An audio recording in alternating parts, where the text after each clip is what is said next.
Halo semuanya, selamat datang kembali di channel ini. Jumpa lagi dengan saya Vicky Himpong. Bagaimana kabar kalian semuanya? Aku berharap teman-teman semua selalu dalam keadaan yang sehat.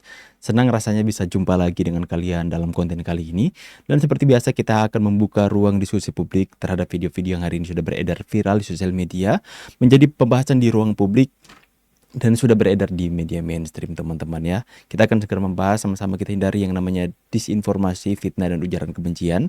Dan tanpa perlu banyak basa-basi, kita akan membahas salah satu monolog ya teman-teman ya, oleh Pak Adi Armando yang memantau tentang bagaimana Pak Prabowo harus tahu bahwa kepercayaan rakyat terhadap dirinya itu merosot tajam.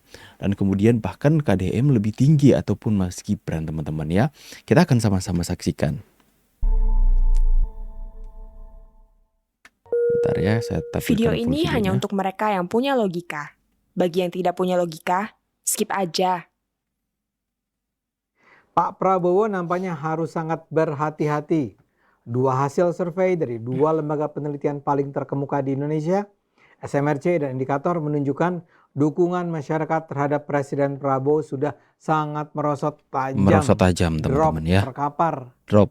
Dalam survei nasional SMRC, hanya 14,5% rakyat yang akan memilih Prabowo sebagai presiden bila pemilihan presiden dilakukan pada hari ini.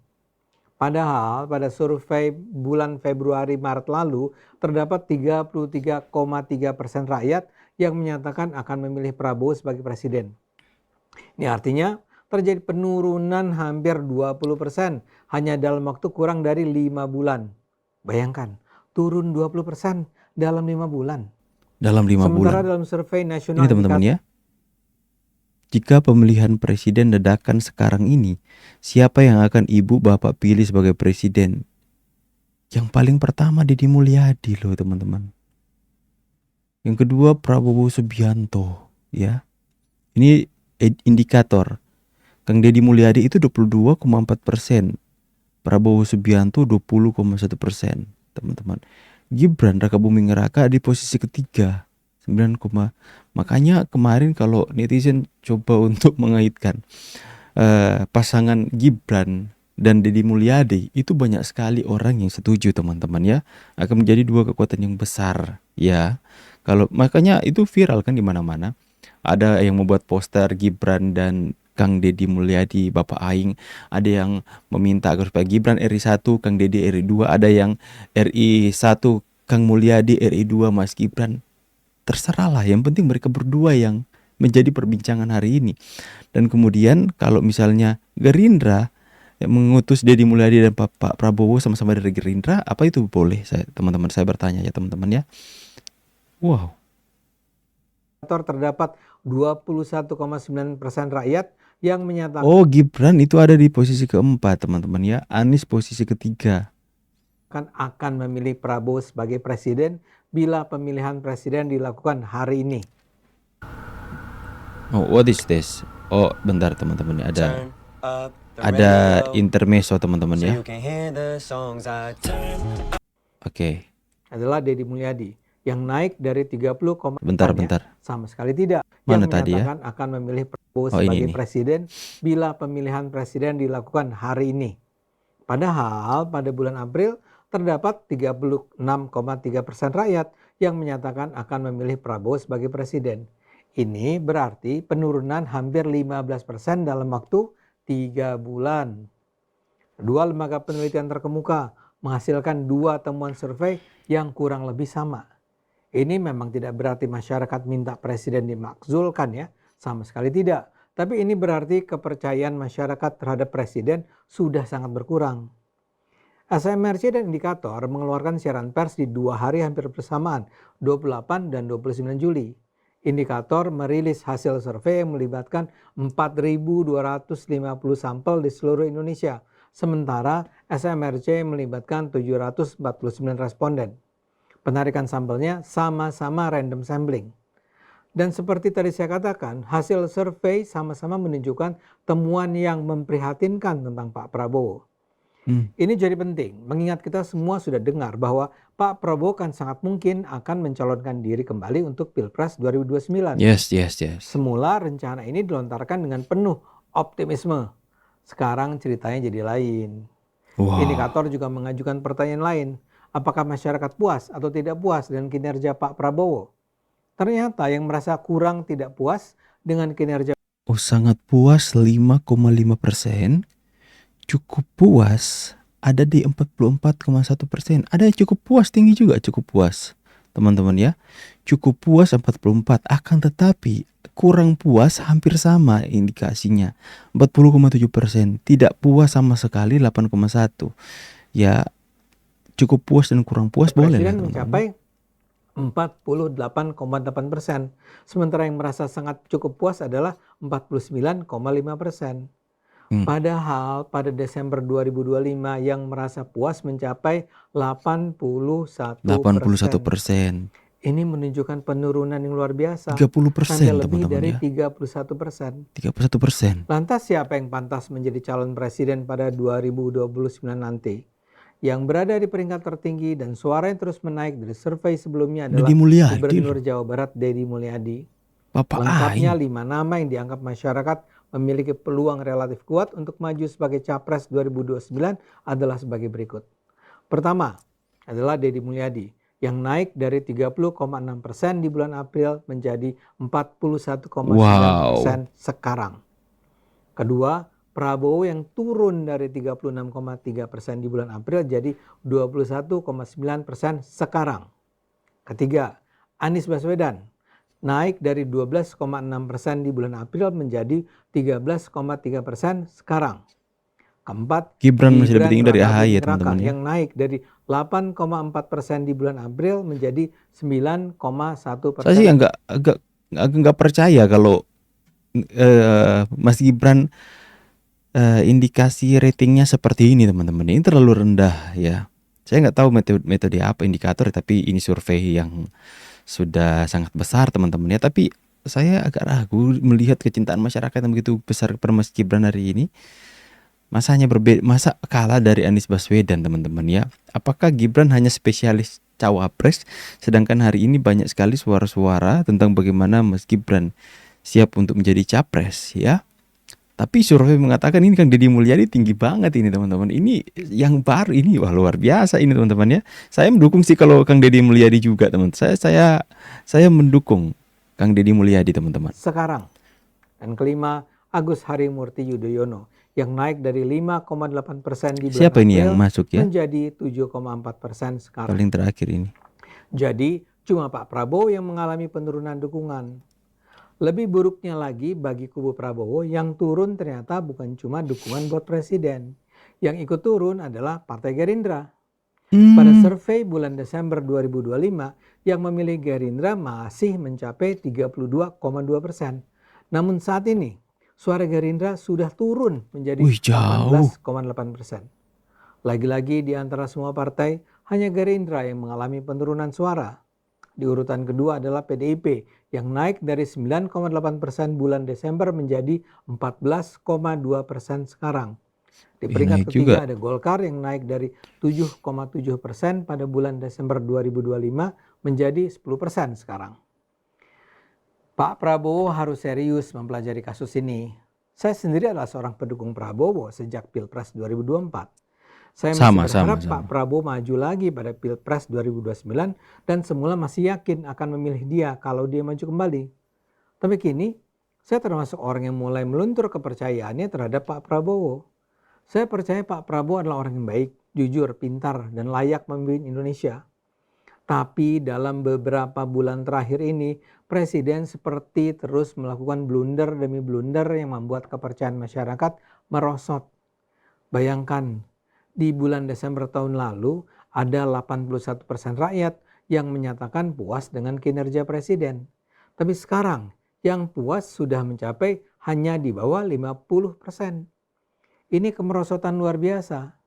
Saya mendengar kabar bahwa ternyata Presiden Prabowo sebenarnya tidak pernah tahu bahwa angka kepercayaan terhadap dirinya sudah merosot begitu tajam. Bayangkan, dia tidak tahu.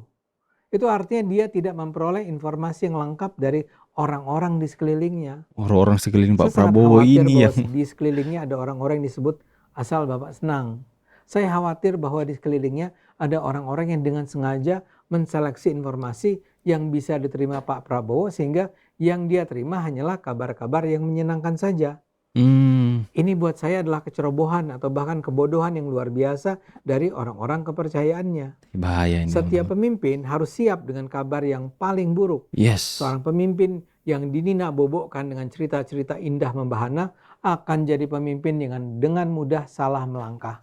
Mungkin sampai saat ini Presiden memang tidak sadar bahwa program MBG yang dia impikan sejak lebih dari 10 tahun yang lalu kini sudah menjelma jadi dagelan dan ajang korupsi bagi banyak orang di sekitarnya. Bayangkan, sebuah program yang ia cita-citakan akan membahagiakan banyak anak tak mampu dengan makanan bergizi gratis, kini justru jadi program bancakan bagi banyak orang tamak yang melihat peluang berlimpah dari kemurahan hati sang presiden. Saya percaya Presiden Prabowo tak korupsi. Masalahnya di luar dia, ada begitu banyak pemburu harta yang memperdaya negara. Pertanyaannya, tahukah Pak Prabowo bahwa itu terjadi? Kini kita layak bertanya, apakah Pak Prabowo tahu bahwa 2 survei nasional dari 2 lembaga riset terkemuka sudah menunjukkan bahwa kepercayaan masyarakat terhadap Presiden sudah merosot tajam? Kalau sudah tahu, saya berharap Pak Presiden tidak akan meresponsnya dengan umpatan seperti antek asing. Saya berharap Presiden mau mendengarkan alarm peringatan ini. Saya berharap Presiden Prabowo bersedia dengan segera mengkonsolidasikan timnya untuk merespons informasi ini. Dan bahkan saya juga berharap mereka yang berada di lingkaran terdekat Presiden bersedia bicara jujur dengannya. Cukup bicara jujur. Tidak perlu dengan argumen-argumen canggih. Cukup sampai menyampaikan apa yang sebenarnya terjadi di luar sana. Baru kemudian bersama-sama membicarakan apa yang sebaiknya dilakukan. Masa kepresidenan Prabowo belum lagi berusia 2 tahun. Masih ada waktu cukup untuk melakukan introspeksi, meninjau ulang, koreksi, dan kalau perlu secara komprehensif, merancang kembali program-program untuk kepentingan rakyat luas. Ayo gunakan akal sehat, karena hanya dengan akal sehat Indonesia akan selamat. Wah, teman-teman ya. Itu jauh banget loh dari 80% menjadi di bawah 50%, 31% itu merosot. Itu jauh sekali teman-teman ya. Dan makanya tidak heran kalau berkembang di sosial media itu berita-berita tentang bagaimana ada pasangan-pasangan capres dan cawapres yang kemudian disandingkan yang misalnya sudah tidak ada Pak Prabowo lagi, misalnya Deddy Mulyani dengan Gibran. Tapi sekali lagi saya katakan, Pak Prabowo itu bisa saja maju lagi dengan Mas Gibran untuk 2 periode. Dan itu masih terbilang kuat untuk basis suara Mas Gibran. Banyak orang yang secara kenyataan politik kalau kita melihat bahwa memilih Pak Prabowo itu karena ada Gibran di dalamnya. Makanya saya katakan sebuah kerugian yang besar jika nanti ke depannya dengan kondisi indikator seperti ini tentang bagaimana kepuasan masyarakat, dengan bagaimana jika pemilihan presiden dipilih hari ini dan kemudian hasilnya hanya Pak Prabowo yang kemudian itu turun suaranya. Ya, sangat disayangkan kalau misalnya ada informasi atau isu yang berkembang bahwa Gibran tidak akan dipanggil lagi menjadi cawapres. Itu adalah sebuah kerugian yang besar. Sedangkan Gibran adalah seseorang yang dimana dijadikan alasan untuk basis pendukung Pak Jokowi dan Mas Gibran ini memilih Prabowo Gibran, teman-teman. Tapi itu bisa saja terjadi, bisa saja tidak terjadi. Karena permainan politik kita bisa melihat dengan berbagai macam strateginya. Itu tidak tampak seperti apa yang terlihat di permukaan. Ya, selalu saya katakan bahwa ada hal-hal yang sulit untuk masyarakat menganalisa tentang perpolitikan ini dari apa yang terlihat di layar kaca saja, teman-teman. Ada hal-hal perbincangan-perbincangan strategi-strategi yang kita tidak tahu yang terjadi, teman-teman ya. Misalnya kita sudah saksikan bahwa teman-temannya di mana Rocky Gerung, politisi-politisi sudah mulai mengarahkan pandangan mereka. Mungkin itu video-video lama, tapi coba kita saksikan dulu sebuah video alasan kenapa Rocky Gerung kemarin ya dalam video-video yang terekam dalam rekam jejak Rocky Gerung itu mendukung Gibran maju capres dan seolah-olah pasang badan terhadap Gibran. Jadi kalau mau dikatakan tadi bahwa memang kalian mewakili kepentingan negara, enggak, saya nggak mewakili kepentingan negara. Saya mewakili kepentingan etis saya tuh. Mana lebih tinggi, kepentingan etis saya atau kepentingan negara? Coba, yang mau jawab. Dalam soal Gibran misalnya. Saya punya pengalaman personal dengan Gibran, datang ke rumah saya, bicara tentang etik. Dia nggak pernah bicara Empat mata, you pernah bicara empat mata? Berjam-jam saya suguhin kopi di situ. Dengan maksud, oke, you bicara anak muda, saya dorong. Jadi saya paham itu, sehingga saya katakan, kalau you bertiga bilang, Rocky Gerung mewakili negara, kagak. Lihat itu teman-teman ya. Rocky Gerung mempunyai pengalaman ngobrol empat mata dengan Mas Gibran selama berjam-jam berbicara soal etika. Diseduhin kopi, kemudian silahkan anak muda, utarakan apa yang menjadi pandangan Anda. Dan mungkin dalam perbincangan itu Rocky Gerung melihat bahwa wah, ini pemimpin ini, Gibran ini layak jadi capres. Ada juga nanti pendukungnya Bapak Aing ya, pendukungnya KDM yang hari ini melihat indikator tersebut pasti sangat happy, sangat senang teman-teman. Tapi ingat, KDM juga masih partai Gerindra teman-teman ya. Dia masih ada dalam arahan Pak Prabowo dan petinggi-petinggi partai Gerindra ya. Kecuali nanti KDM itu keluar dari partai Gerindra, maka peluang dia terbuka lebar untuk maju sebagai capres akan terbuka lebar teman-teman ya. Dan kemudian kalau seandainya Pak Prabowo memilih untuk tidak maju lagi dan kemudian mengusung KDM dari partainya, itu juga sangat mungkin ya. Apalagi berpasangan dengan Mas Gibran, wah, bakal menang telak nih teman-teman.